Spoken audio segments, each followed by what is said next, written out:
Welcome back guys, मैं राजीव स्वामी एक बार फिर से इस वीडियो में आपके साथ पृथ्वी की गतियों के साथ जो है फिर से हाजिर हूँ। और इसमें अपन चर्चा करेंगे पृथ्वी की जो गतियाँ हैं कौन कौन सी हैं, ठीक है, कितनी हैं और किस प्रकार से वो हमारी पृथ्वी को, हमारे पर्यावरण को या हमारी जलवायु को प्रभावित करती है। तो बने रहिए इस वीडियो में और देखते रहिए।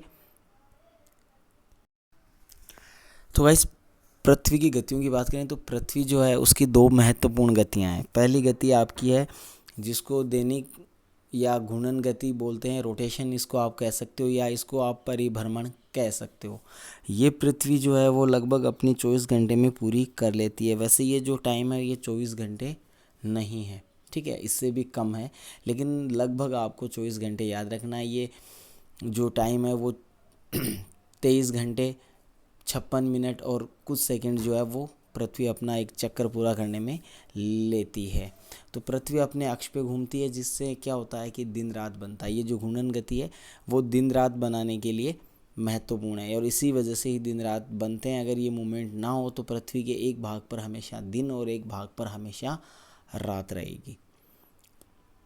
जो भाग हमेशा सूर्य के सामने आता है वहाँ पर आपका दिन, और जो भाग सूर्य के पीछे रहता है वहाँ पर हमेशा जो है रात होती है। और पृथ्वी की अगर इस गति की बात करें तो पृथ्वी है वो पश्चिम से पूर्व की ओर घूमती है, इसीलिए पूर्वी भाग जो है वो पृथ्वी के सामने पहले आता है, ठीक है। और पूर्व में सूर्य हमेशा सबसे पहले उदय होता है और यही कारण है कि सबसे पहले जो है सूर्य उदय पूरे विश्व में वो जापान में होता है। पृथ्वी के पश्चिम से पूर्व में घूमने के कारण ही सभी जो नक्षत्र हैं, तारों का जो भ्रमण की दिशा है वो पूर्व से पश्चिम दिशा में रहती है। पृथ्वी इसी गति के कारण भूमध्य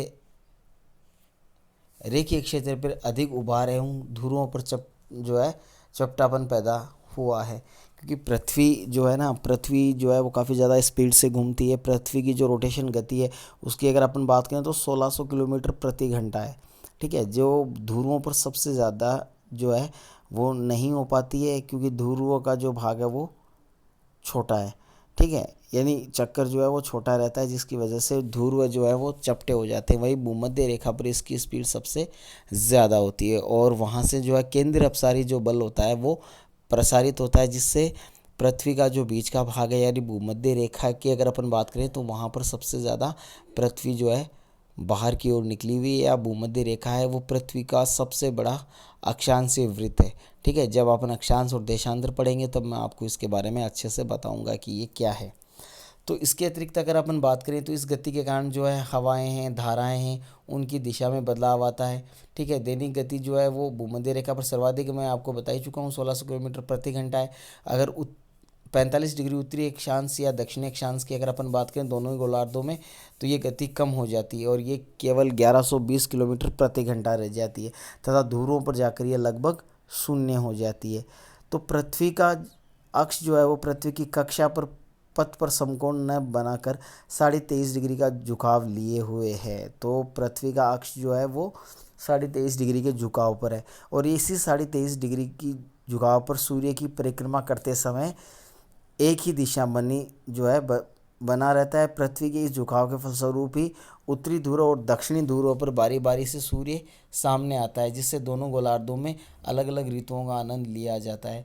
अगर यह अक्षीय झुकाव नहीं होता तो पृथ्वी पर दिन रात बराबर होती तथा ऋतुओं का बनना भी संभव नहीं था। तो पृथ्वी क्या है, अपने अक्ष पर जो है वो झुकी हुई है, 23.5 डिग्री अक्षीय झुकाव है, ठीक है। और यहाँ पर मैं आपको एक और चीज़ बता दूँ कि पृथ्वी के कोणीय झुकाव की बात करें तो पृथ्वी का कोणीय झुकाव है वो 66.5 डिग्री है। आपको याद रखना है, अक्षीय झुकाव है वो 23.5 डिग्री है और कोणीय झुकाव है वो 66.5 डिग्री है, ठीक है। और इसी वजह से ये जो सब चीज़ें होती हैं पृथ्वी के ऊपर, हवाओं की दिशा बदलना, धाराओं की दिशा बदलना, मौसम परिवर्तन होना, दिन रात की अवधि का समान न होना, ठीक है। इसके अलावा और अगर अपन बात करें तो ऋतु परिवर्तन है, तो ये सब जो चीज़ें हैं वो पृथ्वी की घूर्णन गति और पृथ्वी के झुकाव के कारण ही संभव हो पाई है। अगर ऐसा नहीं होता तो इन सभी चीज़ों का बन पाना या अस्तित्व में आना संभव नहीं था। दूसरी गति की अगर अपन बात करें तो पृथ्वी की दूसरी जो गति है उसको आप परिक्रमण गति कह सकते हो, है ना। तो ये जो गति होती है ये क्या है, पृथ्वी की दूसरी महत्वपूर्ण गति है। और इसमें क्या होता है कि इसमें पृथ्वी है वो सूर्य के चारों ओर चक्कर लगाती है, ठीक है। और चक्कर भी जो है पश्चिम से पूर्व दिशा में ही अपनी जो कक्षा में उसमें वार्षिक यात्रा करती है। यानी सूर्य के चारों ओर जब पृथ्वी चक्कर लगाती है तो वहाँ भी जो उसकी दिशा है वो पश्चिम से पूर्व ही रहेगी, और ये वार्षिक होती है। क्योंकि पृथ्वी की जो कक्षा की अगर अपन बात करें तो इसकी जो लगभग जो लंबाई है वो 965 मिलियन किलोमीटर लंबी है, ठीक है। यानी 965 मिलियन किलोमीटर जो है काफ़ी बड़ी जो है दूरी होती है, ठीक है। तो और इसको जो है पूरा करने में पृथ्वी को 365 सही 1/4 दिन लगते हैं। वैसे अब जो है नॉर्मली बोला जाता है कि पृथ्वी है वो लगभग 365 दिन में अपना चक्कर है वो पूरा कर लेती है, लेकिन वास्तव में ऐसा नहीं है। पृथ्वी को ये जो चक्कर पूरा करने में जो है आपके लगभग 365 दिन 5 घंटे 48 मिनट और शायद कुछ सेकंड्स जो हैं वो लगती हैं, ठीक है। और यही कारण है ये जो 1/4 बचता है, यही 1/4 मिलकर क्या करता है 4 साल बाद में फरवरी को एक दिन बढ़ा देता है। और यही कारण है जो फरवरी जो है 4 साल में एक बार 29 तारीख की आती है, बाकी की फरवरी 28 की रहती है। तो उसके पीछे यही कारण जिम्मेदार है। तो यहाँ पर जो पृथ्वी है उसकी स्पीड जो है वो 29.6 किलोमीटर प्रति सेकंड है। यानी जब सूर्य की परिक्रमा पृथ्वी करती है तब वो किस गति से चलती है, 29.6 किलोमीटर प्रति सेकंड की गति से चलती है, ठीक है। पृथ्वी का जो अक्ष है वो क्या है, वृत्ताकार न होकर अंडाकार है, जिससे पृथ्वी जो है वो सूर्य से दूरी पर परिक्रमण के दौरान जो है वो दूरियां जो है वो बदलती भी जाती है। कभी सूर्य के इतना ज़्यादा पास आ जाती है और कभी सूर्य से दूर चली जाती है, ठीक है। तो ऐसी स्थिति जो है वो उत्पन्न होती है। पृथ्वी की सूर्य से औसत दूरी की बात करें तो वो 150 मिलियन किलोमीटर है, ठीक है। औसत दूरी है 150 मिलियन किलोमीटर, जबकि सूर्य से सर्वाधिक दूरी है 152 मिलियन किलोमीटर, ठीक है। जबकि न्यूनतम जो है वो 147 है मिलियन, ठीक है। तो 152 की जब स्थिति होती है तो उसे आप जो है क्या कहोगे, अपसौर कहोगे। और अगर निकटतम दूरी पर जब पृथ्वी सूर्य से होती है तो उसे अपसौर कहा जाता है। और स्थिति में क्या होता है, पृथ्वी की यात्रा जो है तुलनात्मक रूप से जल्दी संपन्न हो जाती है। कौन सी में, अपसौर की स्थिति में, क्योंकि चक्कर कम लगाना पड़ेगा, दूरी कम हो रही है, तो ये होता है। पृथ्वी की यात्रा जो है वो चलती रहती है और ये जो है रोटेशन है ये पूरे वर्ष भर जो है चलता रहता है। और इससे सूर्य दिवस की अवधि घटती बढ़ती रहती है। पृथ्वी के परिक्रमण के फलस्वरूप विभिन्न ऋतुओं का बनना जो है संभव हो पाता है, और परिक्रमण गति की वजह से ही ऋतुओं का बनना है वो संभव हो पाता है। फलस्वरूप अपन ये भी कह सकते हैं कि पृथ्वी की जो दोनों गतियां हैं उनसे जो है पृथ्वी पर सौर ऊर्जा है उसके वितरण भी क्या होता है, निश्चित होता है। यानी वो भी उसमें भी परिवर्तन होता है।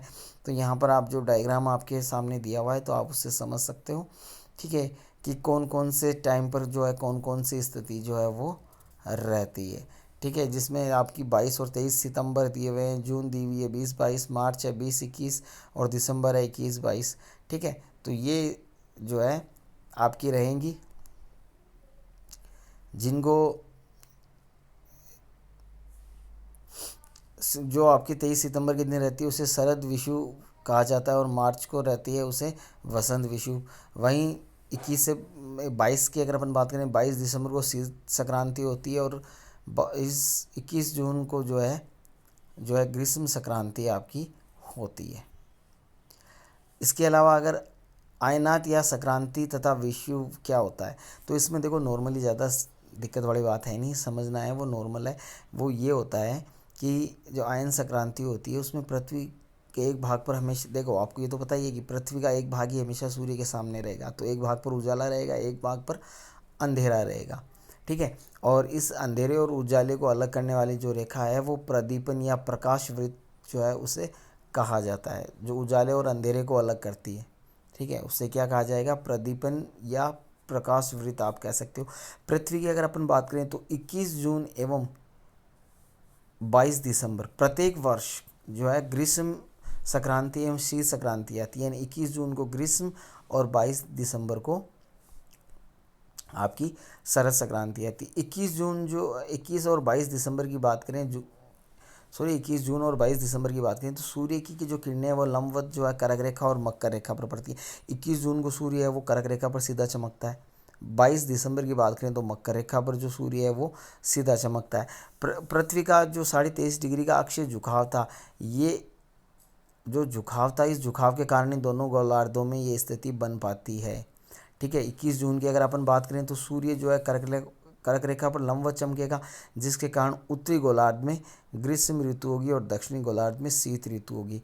वहीं अगर अपन बात करें 22 दिसंबर की, तो 22 दिसंबर के दिन जो स्थिति है वो इससे उलट होती है। 22 दिसंबर के दिन दक्षिणी गोलार्ध में ग्रीष्म ऋतु रहेगी और उत्तरी गोलार्ध में शीत ऋतु रहती है। ठीक है, तो ये स्थिति जो है ग्रीष्म काल के दौरान या शीत काल के दौरान जो है इस प्रकार से बनती है। ठीक है, तो ये आपको याद रखना है। इसके अलावा अगर अपन बात करें तो ये दोनों ही जो हैं वो वर्तन बिंदु के रूप में कार्य करते हैं। वर्तन बिंदु क्या होता है, यानी सूर्य जो है कभी भी 23.5 डिग्री उत्तर जो अक्षांश है उसके उत्तर में नहीं जाएगा और ना ही कभी 23.5 डिग्री दक्षिणी अक्षांश के दक्षिण में जाएगा। यानी सूर्य जो है इन दोनों के बीच में ही आता जाता रहता है। 6 महीने वो कर्क रेखा पर या उत्तरी गोलार्ध में रहेगा और 6 महीने दक्षिणी गोलार्ध में रहेगा।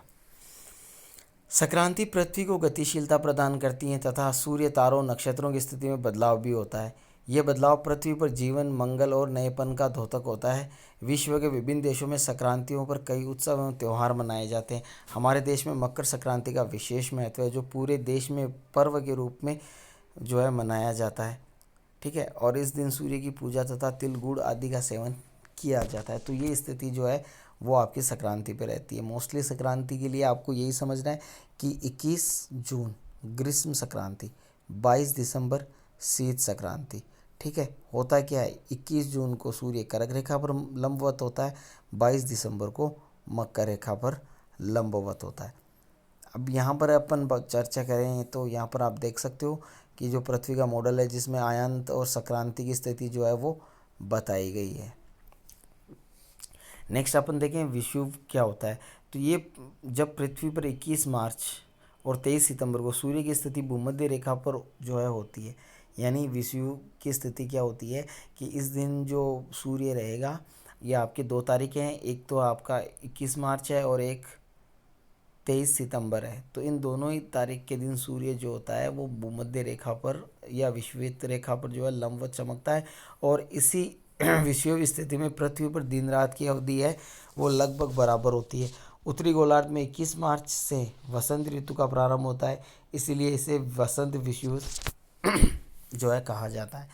तो उत्तरी गोलार्ध में 21 मार्च पर जो है वसंत ऋतु रहती है, इस वजह से इसको वसंत विषुव कहा जाता है। इसके विपरीत 23 सितंबर को शरद विषुव होता है, क्योंकि इस अवस्था में जो है उत्तरी गोलार्ध में शीत ऋतु रहती है। इस अवस्था में प्रदीपन वर्त जो है वो पूरी पृथ्वी को ध्रुवों से ध्रुवों तक जो है 2 समान भागों में विभाजित करता है। सूर्य के सम्मुख भाग में उजाला एवं पिछले भाग में अंधेरा होता है।